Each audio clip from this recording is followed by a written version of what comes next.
আগামী 24 ঘন্টার ভিতর শপথের ব্যবস্থা গ্রহণ করবেন।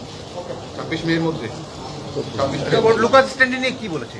লোকাল বলছে তার কোনো লোক নেই, সে তো লোক আসছে লয়ার মামলা করতে পারে, তবে এইসব মামলা না যেখানে কন্টেস্টিং পার্টিস আইনে বলা আছে কারা কারা এই মামলায় পার্টি হবে।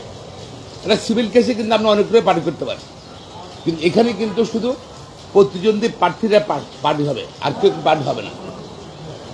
আর সুতরাং প্রতিনিধি প্রার্থী সে প্রতিনিধি প্রার্থী নয়, সে আপিলও করে নাই, তো তার লোকাশ্রী নেই তো এখানে মধ্যে সেটাই। আর নির্বাচন কমিশনের ভূমিকা সম্বন্ধে নির্বাচন কমিশন কিন্তু কিছু করণীয় নাই।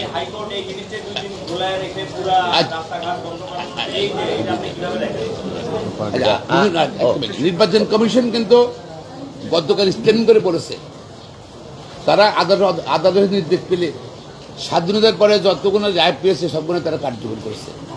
ইলেকশন কমিশন তো পার্টি না, এখানে মানে প্রতিদ্বন্দ্বী না, এই জন্য তারা কন্টেস্ট করে না। গতকাল কোনো আইনি জটিলতা নেই, না দেওয়াটা বরঞ্চ আদালত অমান্য হবে।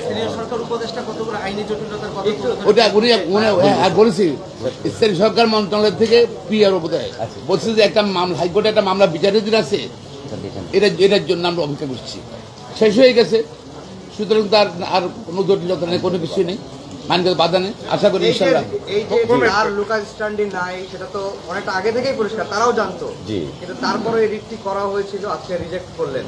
এবং এটি শুধুমাত্র একটা আইনি ইস্যু না, কালকে আপনি বলছেন যে রাজনৈতিক ইস্যু হয়ে দাঁড়িয়েছে, নেপথ্যে কি ছিল মনে হচ্ছে না? এইটা আসলে দেখুন, আমরা প্রথমে যেটা বলি যে in the name of PIL, অর্থাৎ পিআইএল এর নামে এটা private or party interest litigation, it's not PIL, not public interest litigation, it is either private or party interest litigation. তো party interest, political interest litigation, তো এটার মিনিংটা নিশ্চয়ই আপনারা বুঝতে পারছেন।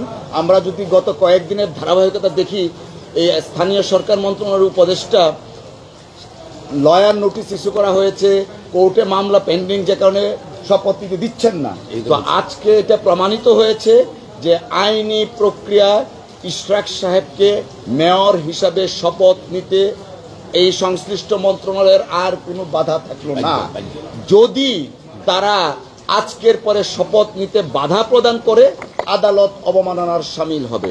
এবং সুপ্রিম কোর্টের আইনজীবীরা অত্যন্ত তীক্ষ্ণভাবে দেখবে, উপদেষ্টা যিনি আছেন তাকে কিন্তু কোনো রাজনৈতিক দলের প্রতিনিধি না তিনি সেখানে, বা দেশের মানুষ তার কার্যক্রমে কিন্তু বিশ্বাস করতে শুরু করেছে কোনো একটা পার্টির পারপাস সার্ভ করার জন্য তিনি কাজ করছেন।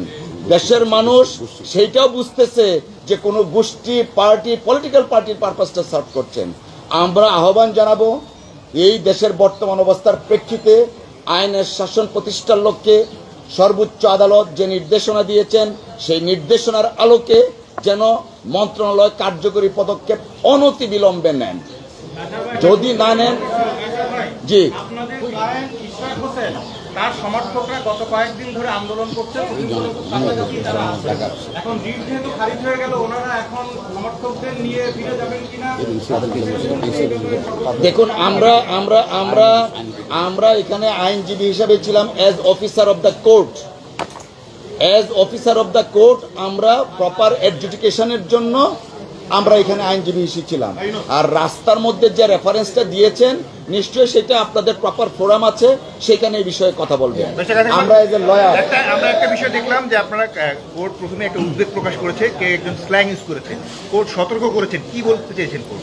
না, এইটা দেখেন, যখন আদালত থাকে আদালতের অবজারভেশন সবসময় আমরা ফলো করি, এবং বারের প্রেসিডেন্ট হিসাবে প্রেসিডেন্ট সাহেবকে ডেকে একটা দুইটা কথা বলেছেন, এবং প্রেসিডেন্ট সাহেব বলেছেন তার উত্তরে। এবং আমরা আবার এটাও বলেছি যে অলওয়েজ বার এবং বেঞ্চ আমরা শোল্ডার টু শোল্ডার কাজ করি, যেটা ইতিপূর্বে প্রমাণিত হয়েছে। অতএব এই বিষয়টা এখানে না আনাটা শ্রেয় মাননীয় আদালত এবং আইনজীবীদের মধ্যে সীমাবদ্ধ, not for public consumption. Thank you. আজকের আদেশ তো সামারলি রিজেক্ট করেছে, তার মানে দাঁড়ালো ইশরাক হোসেনকে মেয়র হিসাবে শপথ নেওয়ার জন্য আর কোনো বাধা থাকলো না। এবং আমরা মনে করি যে উপদেষ্টা আছেন, যিনি হয়তো বা কোনো রাজনৈতিক মোটিভ নিয়ে এই বিষয়টাকে ঘোরাচ্ছিলেন, তিনিও এখন অন্তত আজকের এই রিজেকশনের পরে আইনের প্রতি শ্রদ্ধাশীল থেকে নির্দিষ্ট ডেটের মধ্যে শপথ গ্রহণের ব্যবস্থা করবেন। ধন্যবাদ সকলকে। লাস্ট কথা বলতে চাই, কেউ কিন্তু আইনের ঊর্ধ্বে না। শুধু মোহাম্মদ রাষ্ট্রপতি তার কার্যকালীন সময়ের জন্য উনি প্রিভিলেজ, এবং কোনো উপদেষ্টা বলেন, সচিব বলেন, সবাই কিন্তু উইদিন দ্য ল ব্যবহার করলো। হ্যাঁ। সো আপনার যদি এটা শপথ যদি তারা আবার গড়িমসি করে, সো আমাদের ক্লায়েন্ট অর্থাৎ ইনস্ট্রাকশন আছে two file contempt of court against them to bring them to the highest court of the country for compliance, এবং তার শপথ দিতে বাধ্য, শপথ দিতে বাধ্য ওকে, আইনগত। Thank you. Thank you. Thank you everyone. Thank you.